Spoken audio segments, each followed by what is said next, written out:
네, 윤석열 검찰총장이 2개월간의 정직 처분을 계속 받을지 아니면 직무에 일단 복귀를 할지가 이번 주에 결정될 것으로 보입니다. 서울행정법원은 윤 총장이 징계 처분에 불복해서 낸 집행정지 신청의 신문기일을 내일 여는데요. 취재 기자 연결합니다. 김동욱 기자. 네. 네, 지난주 징계위원회가 윤석열 검찰총장에 대해 정직 2개월을 의결했고 추미애 장관 제청으로 문재인 대통령이 이를 제거했는데요. 윤 총장이 지난 17일 이에 불복해낸 집행정지 신청의 신문 기일이 내일 서울행정법원에서 열립니다. 윤 총장 측은 정직 처분에 의한 회복할 수 없는 손해와 처분의 효력을 정지해야 할 긴급한 필요성을 집중적으로 주장하고 있습니다. 윤 총장 공백으로 인해 주요 사건 수사에 큰 차질이 있을 수 있고 1월 검찰 인사 때 주요 수사팀이 공중 분해될 수 있다는 겁니다.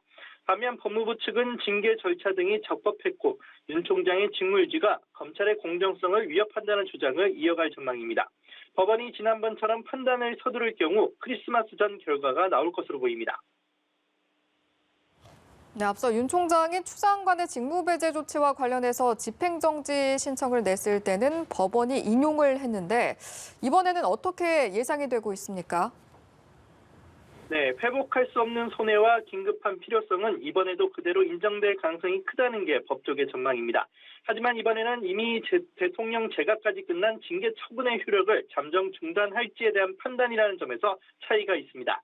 윤 총장이 징계 혐의자가 아닌 징계 처분을 받은 자로서 법원의 판단을 받는 것이기 때문입니다.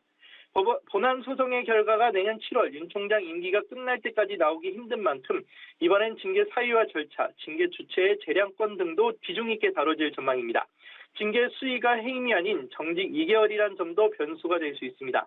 법원의 판단에 따라 어느 한쪽은 큰 타격이 불가피한 만큼 치열한 법리 공방이 예상됩니다. 법원이 윤 총장 측 신청을 인용할 경우 야권을 중심으로 징계를 무리하게 추진해 검찰의 독립성을 침해했다는 비판이 확산할 수 있습니다. 반면 기각 결정이 내려지면 윤 총장은 최종 인사권자인 대통령에 맞섰다는 비판까지 감수해야 할 것으로 보입니다. 지금까지 대검찰청에서 전해드렸습니다.